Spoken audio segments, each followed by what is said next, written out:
No, that's Charlie. Yeah, he's not here yet.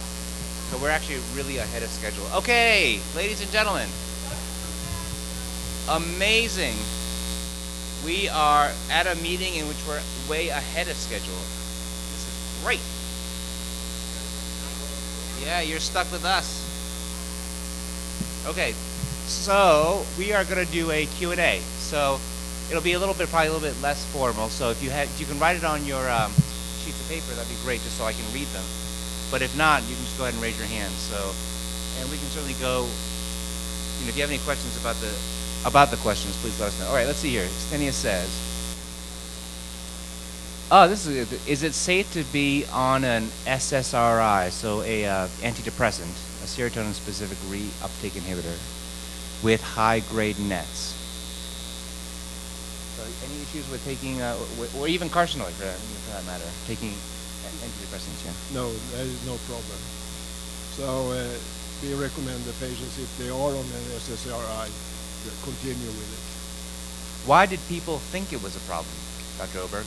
I think they think about increasing the content of serotonin, and that it has been a discussion that serotonin is a growth factor for these tumors. But that has not been demonstrated. That they only increase the serotonin in the brain, not in the body itself. Does Sweden or other countries accept Americans into their trial? Yeah, but I must tell you that this virus trial, the first part, the phase 1, I had to do it in Swedish patients. So the first 12 patients has to be Swedish.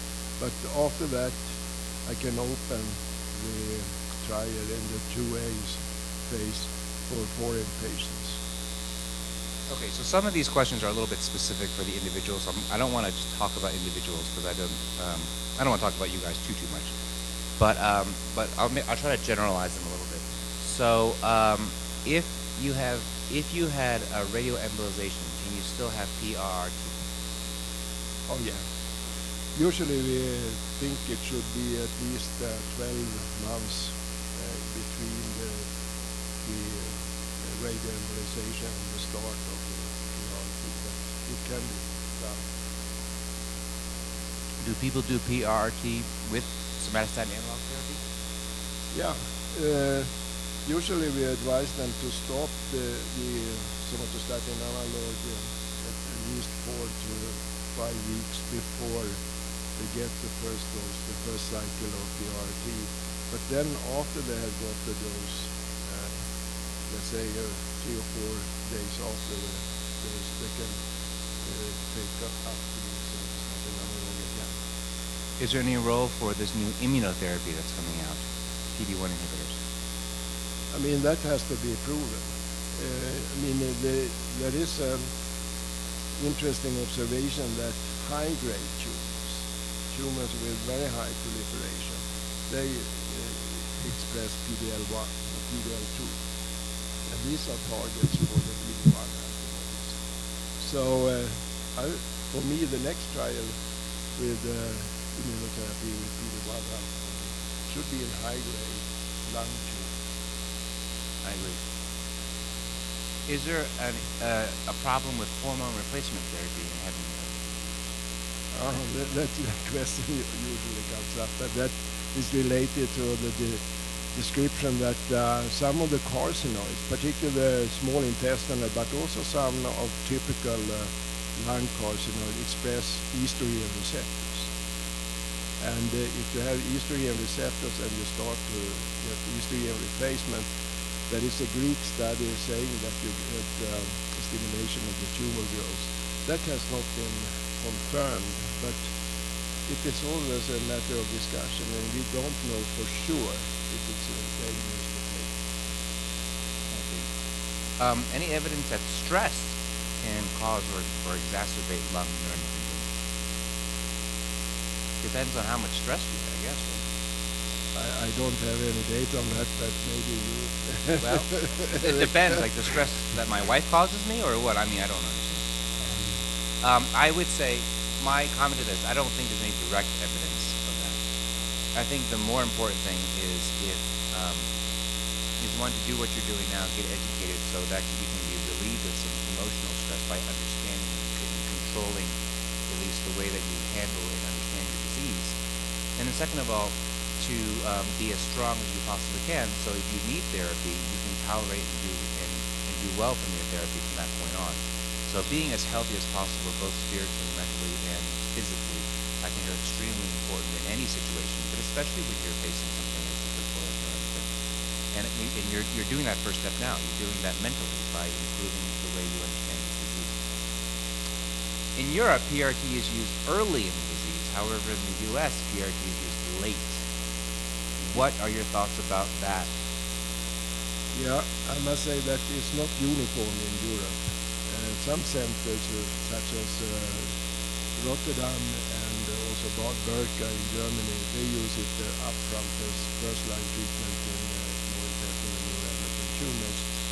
We are a little bit more reluctant. We use it as second or third-line treatment. And the reason is that we don't know the long-term side effects.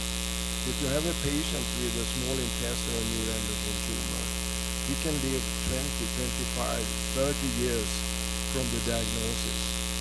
And if you start immediately to give radioactive treatment, because we see side effects like acute leukemias, we see myelodysplastic syndrome. And we don't know the long-term side effects, not only kidney problems or bone marrow problems. So therefore, I personally is reluctant to give it as first line, second or third line. Sure, and I totally agree with that. And the other thing too is the problem with PRT is it's only a certain number of bullets, and you can only fire those bullets a certain number of times. Because if you're very fortunate and you can get say 7 or 8 therapies or rounds of PRT, you're lucky. But sometimes you can only get 3 or 4, and that's it. And so, but when it comes to something like a somatostatin analog, you can take that for, like you said, years and years and years. So you try to milk out as much time as you possibly can. Now, the nice thing about the PRT is that it's very well tolerated. It's been demonstrated to be extremely effective. And in general, it's really pretty safe. But at the same time, just because I see a tumor doesn't necessarily mean I want to fire that bullet right now. I mean, and progression is different in some people. Maybe one tumor progresses a little bit faster than the rest of them. Or maybe 2 tumors, or maybe 3 tumors, but then the rest of them are very well controlled somatostatin analog. Well, then maybe rather than damaging someone's bone marrow and potentially taking away one of their therapies, why not do surgery and go cut it out? Because you can get those things out. It's really pretty safe, at least in my experience, pretty safe. Sure, it hurts a little bit, but everyone recovers. The scars heal, and then when the time comes you need something, you can do it. So I always tell people, a lot of you have heard me say this before, the art of neuroendocrine is not knowing what to do, it's really knowing when to do it, right? Because when I see you, I think about you and what I'm going to do for you for the next 5, 10, 15 years. And I know Dr. Oberg has been doing this for so long. He's been seeing patients like that. So I need to think about what I'm going to do. So I need to sequence it at the right time and give you the right therapy at the right time when you need it. So you get the biggest bang for your buck. That's kind of how I feel about it. Okay, can lanreotide ever make tumors grow faster? I have never seen that. Not in patients, not in rats, not in cell cultures. Yeah. What I can say, I've seen it not work, right? So you can try it and it can progress through it. So it will not stimulate growth, but it can also be ineffective. So the tumor continues to grow, but it's not stimulating growth. This is interesting. Someone with nice handwriting. Do you recommend getting the REN test just so it widens the database? I must say that the REN test is not ready for clinical use.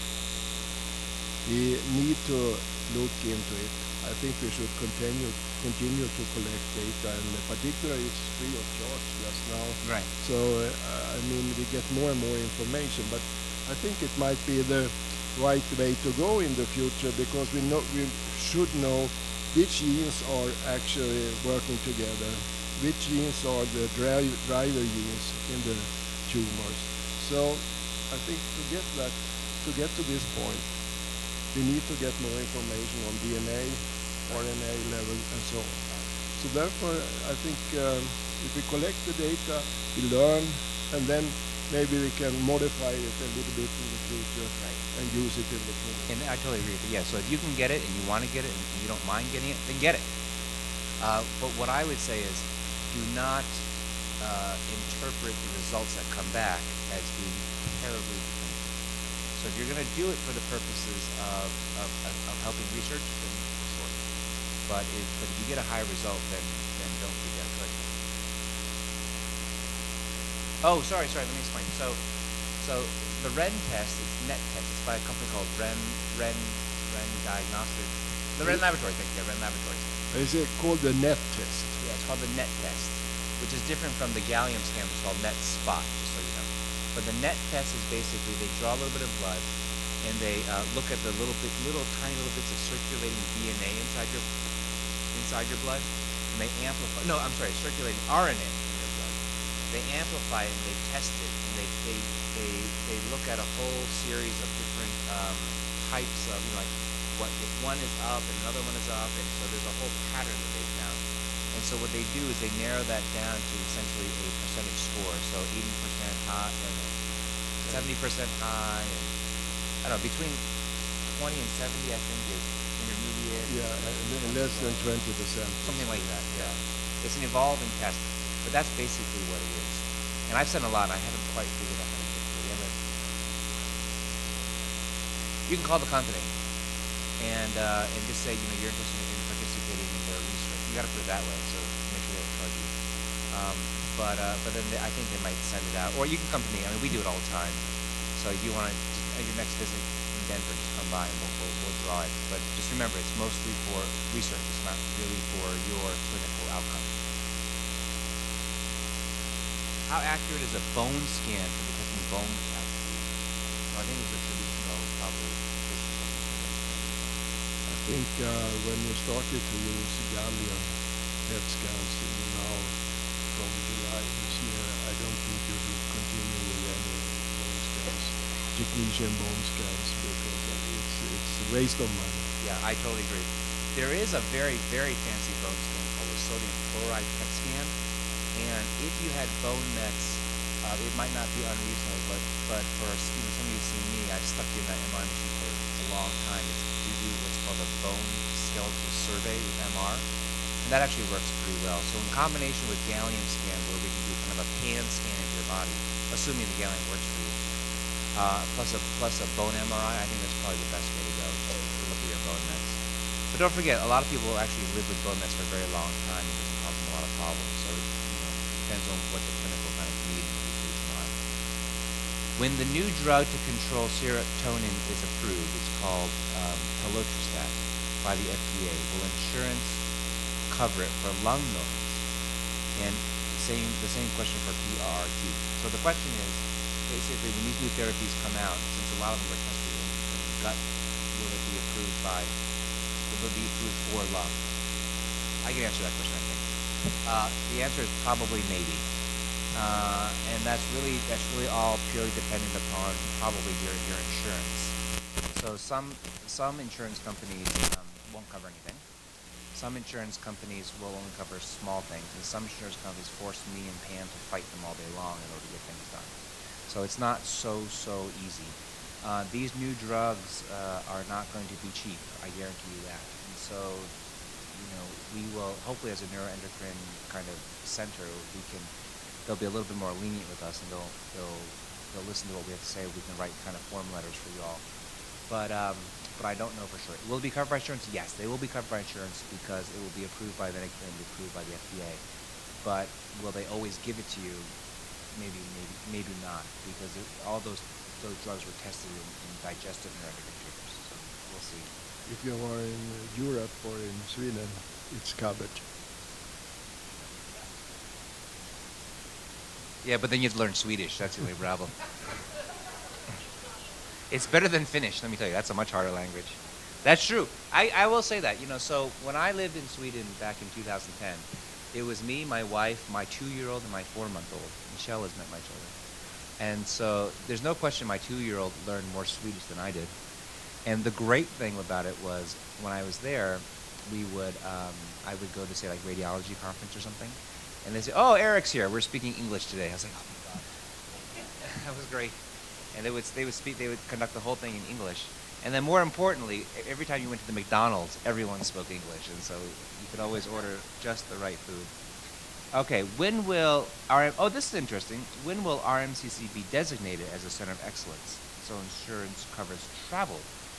That's really interesting. I've been here now for a whole year now, 12 months, hooray.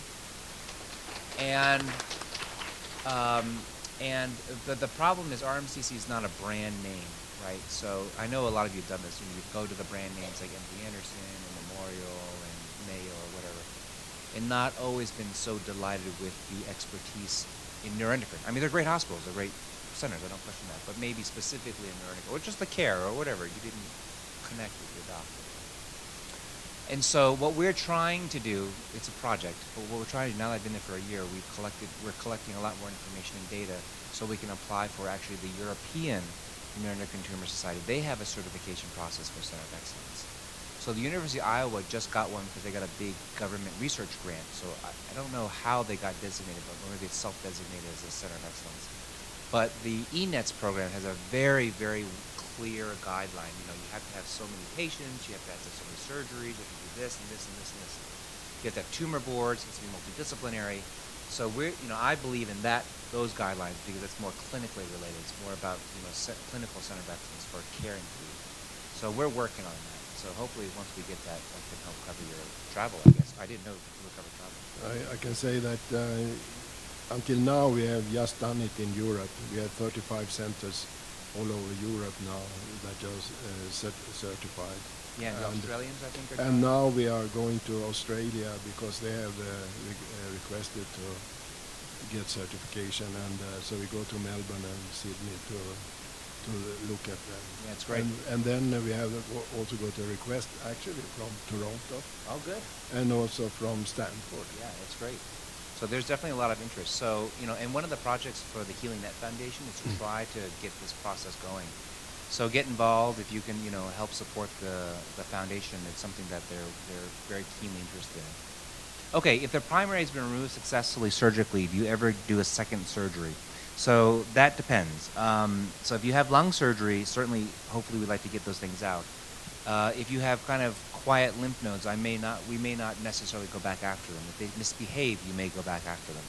But doing a repeat lung surgery is a lot harder than doing a repeat belly surgery, just so you know. Now, if you operate in a different body cavity, then it's not unreasonable. So for example, say someone has had their lung surgery, but they develop a bunch of liver mets. Well, I can go into their liver, and it's essentially, for me anyway, it's essentially a new operation. So there's no problem. But I can go into the belly multiple times.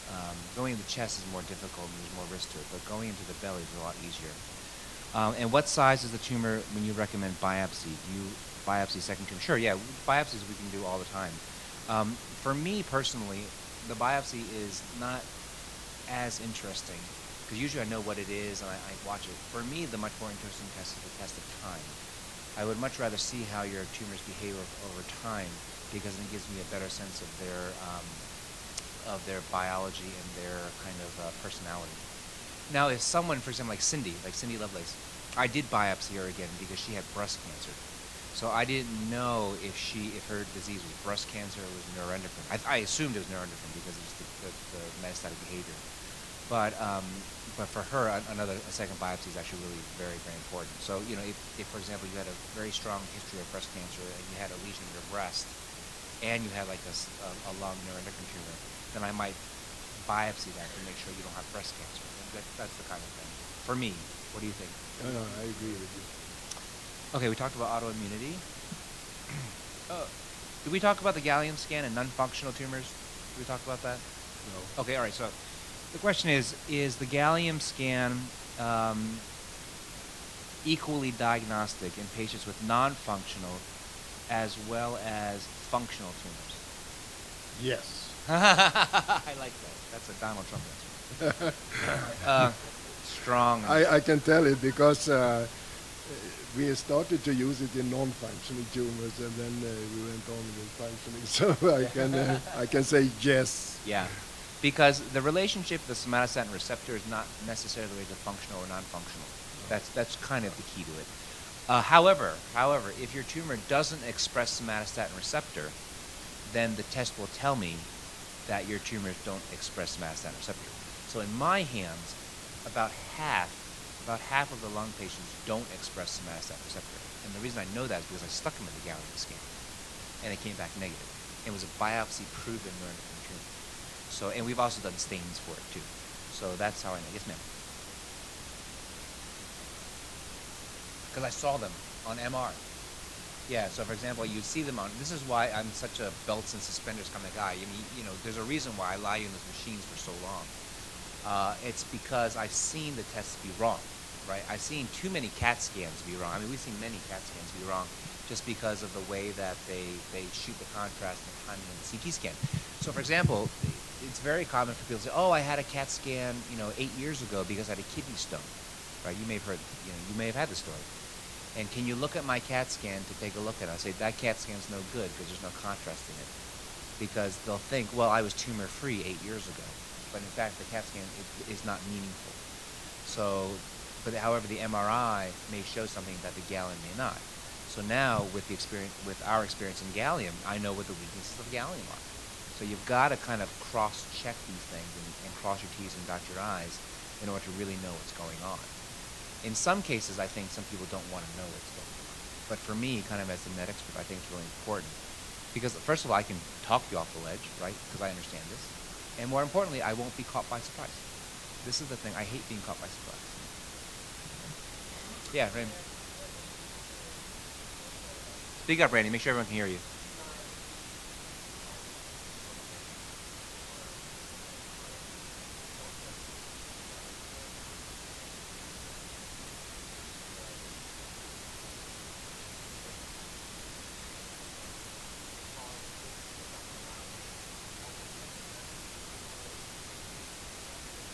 No, actually, we are not using PRT in patients with negative gallium PET scan because we know there is a very nice study done by Professor Richard Baum in Bad Berka looking at biopsies from the tumor, staining with specific antibodies for receptor 2 and 5, and so then comparing the standard uptake values on gallium PET, and he could correlate almost the number of receptors by this. So if we have a negative gallium PET, it's not of any value. It's just side effects to give you PRT. Right, so it's more like a companion diagnostic. Think of it that way. Go ahead, Lynn.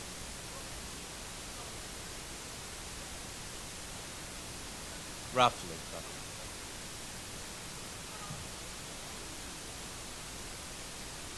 Well, this is the whole point. This is why we want to have... No. I can image you. I can image you with CT. I can image you with MR if I know. Right.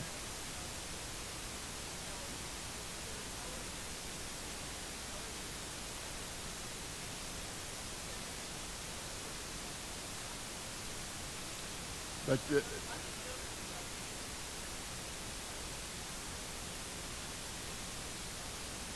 yeah, there are a lot of other receptors if you start to look for GRP receptors and some other GRP ECPRs receptors.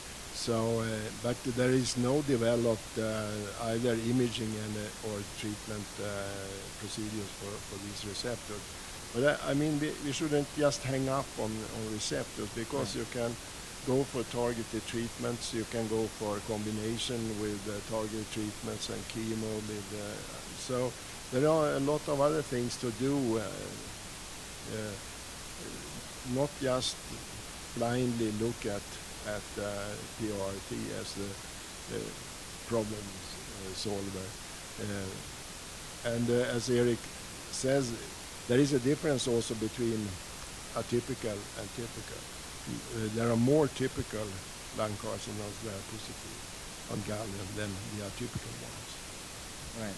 So, and that's why you want to see a neuroendocrine expert, because you want to make sure your whole toolbox is full and used. And so that's the thing. And sometimes, like, surgery is still, a good, debulking is still a good therapy for you guys. Sometimes it's a good diagnostic. So, these things, this is why, just because you get a CAT scan that shows something, doesn't mean that that's the end story, right? There's always something to be done. And the other question, too, is what is the leading edge of disease? So I think real long and hard, but what's going to kill you, right? So if anyone of you guys read my blog a couple weeks ago, someone asked a very kind of like deep, pointed question, like, why do we die? Or why do people with neuroendocrine die? And everyone dies, right? But why do people with neuroendocrine die? So I explained that. And so my goal is to always improve your quality of life as much as I can. And, somatostatin analogs and targeted therapies, PRT, whatever, surgery, whatever it takes. But then the other thing is what's threatening you. Let's say you had a tumor in your intestine and it was blocking your intestine and you died from a blockage. I can fix that. You remove the tumor, the blockage goes away. Let's say you have a blockage in one of your airways, right? Well, Dr. Kovater can go out there and fry it. Even if we can't cure you of it, we can certainly improve your status. So, the what we call the leading edge of disease, the one that's most life-threatening, is the thing that we have to think about. And we should address it. And, sometimes, look, PRT does not make, your blockages disappear. You know what makes it disappear? A pair of scissors and a knife. No, a surgeon is talking. Go ahead, Bob. What'd you say? Oh, sorry.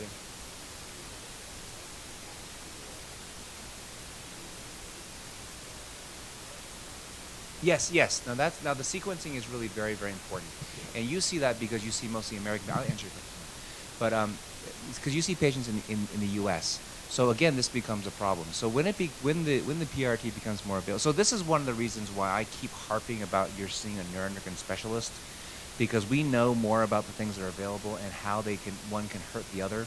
So for example, if I pound you with chemotherapy, and your bone marrow turns to mush on chemo, and then I send you to Dr. Oberg to save me essentially in my treatment, and your bone marrow is shredded up, he's going to say, "Oh, I'm not doing PRT then."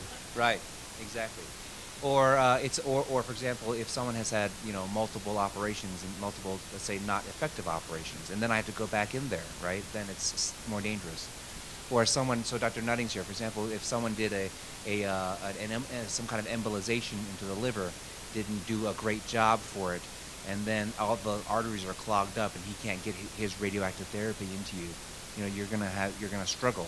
So there is truth to that. So that's why I always say, for example, I will see a patient, are doing pretty well, we've debulked them, they have a little bit of stuff, it's progressing or whatever, their Sando or the lanreotide isn't quite cutting it. I say, look, I think, you should probably get some PRT, and we've shipped the patients over to Sweden before. I mean, in fact, one of the first people who ever get a gallium scan in the United States, she was not an operative candidate anymore, and coming from me, that means a lot. And I said, just go to Sweden, and she's like 4 years later, she's still cooking along, just completely asymptomatic. And it was because she got good PRT therapy in Uppsala. So it's all about knowing what to do. I must point out, it's very important now when after the NETA-1 study, PRT will be available in the US, that it's not spread out to all different types of institutions that are not familiar with it and doesn't know how to modify doses and things like that when they see some negative effects on bone marrow, on kidney function and things like that. So I think it should be concentrated to some centers in the country, maybe one in each state. Right, yeah, exactly. And so gallium is another good example. A gallium scan is great, right? But a gallium scan doesn't mean anything except for the person who interprets it and helps you figure out what to do with it, right? It's not necessarily the test that means anything. It's how it helps you in your ability to care for it. So you can have a gallium scan, and someone can make a terrible decision based on it. They could say, oh, well, you should have the head of your pancreas removed because I see some signal there. And you'll come see me and say, oh, no, that's what happens with gallium. Sometimes you get these things that aren't exactly right. So we need to check this and this and this. I've seen it before. And it's only because I've been doing this for, 6 years now that we understand it. Just comment on that. I got lawsuit from Singapore because there was a surgeon that had just started with gallium, and he saw some uptake in the head of the pancreas. And we know that there are some PP cells that pick up this normal. So this is not a tumor. But he said immediately, this is a tumor. He made a VIPS procedure for the guy, and the guy ran into so complicated problems and diabetes mellitus, and he was almost dying, so therefore it became a lawsuit. Right, and that's the thing. It's ultimately it's still the person working with you, thinking about you, that will always be the most important thing. You know, these tools and these tests are great. Don't get me wrong, I love them more than anyone does, but it's only because I can take better care of you. Does that make sense?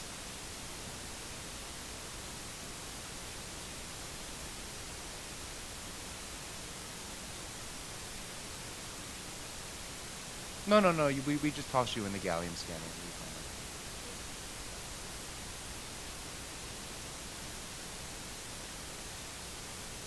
Right.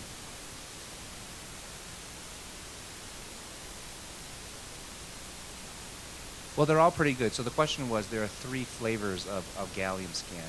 Remember, just to clarify, so the gallium, we call it by shorthand the gallium scan, but it's gallium-68, okay? The gallium-68 is a light bulb. The DOTA, you'll see DOTA on there, that's the cage that holds the light bulb. And then the tate part of it is octria tate, or octria knock, or octria top, essentially. So that's the one that does the honing in. If you want, go to my Facebook site. There's Chris Nashville's put a bunch of videos up. Oh, actually, you guys did a video. I did it with NCAN a while ago, explaining gallium. So take a look if you want to understand it. But the question is, what are the difference in these 3? They're pretty close, but I suspect what will happen is eventually, but they're still under trial. So now that NetSpot gallium dotatate is approved, it is the exact same molecule as lutetium dotatate, or PRT. So it'll be easier to get, and it's more directly related. It's a better companion diagnostic. So, but I think if your DOTA knox scan was okay, I would still give you a PRT. Certainly if your DOTA tox scan was okay, I'd certainly give you a PRT. We have tested all 3 types of the molecules, and I must say there is no difference between tate and top. But the knock is binding some other receptors as well, receptor 3 and more on receptor 5 as well. So, but I don't think there is a major difference. Right. It's close enough. Yeah, it's close enough. Yeah, Rennie.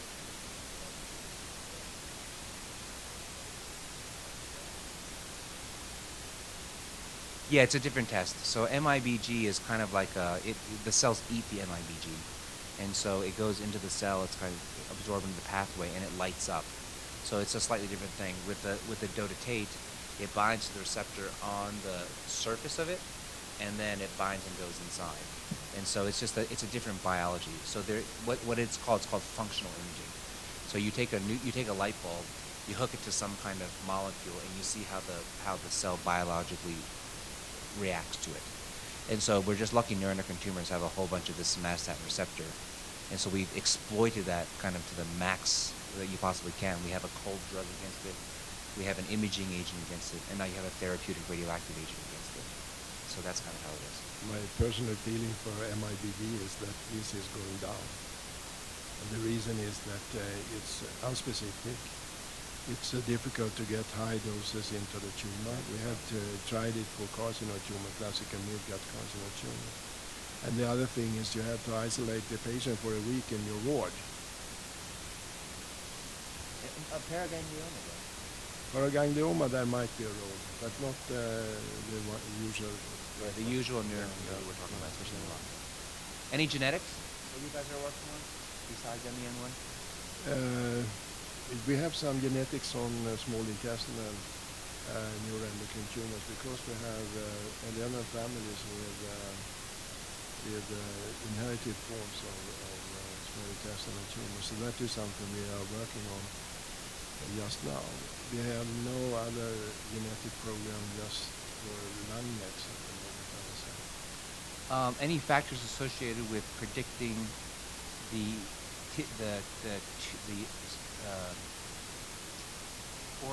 organ of origin, Am I asking this question right? What factors associated with neuroendocrine tumors are indicators of Origin. origin? Of origin. There can be TTF1 or anything. Yeah. Okay. I'm not sure I'm asking that question right, but there are some tests that can give you a sense of where the tumor comes from. So the problem with the lung is pretty complicated because the lung can either be a primary site or it can be a metastatic site. So sometimes you don't always know. You can't always figure out. It's usually pretty obvious because you find the other primary site and just assume it went to the lung. But we saw a case it looked like it started the lung and then went to the pancreas. Yeah. So really pretty unusual. Yeah, right? A case, I won't say who. Anyway, but it's just interesting. And so there are certain tests. In fact, there's a company called Biotheranostics that has a test that helps to predict where the tissue comes from. And then there's, but most of it is just kind of figuring out by either by staining or by Biotheranostics or just by good clinical workup. So maybe we'll take one more. There are a lot here, but I think a lot of them were addressed. So a couple people asked about sleep apnea.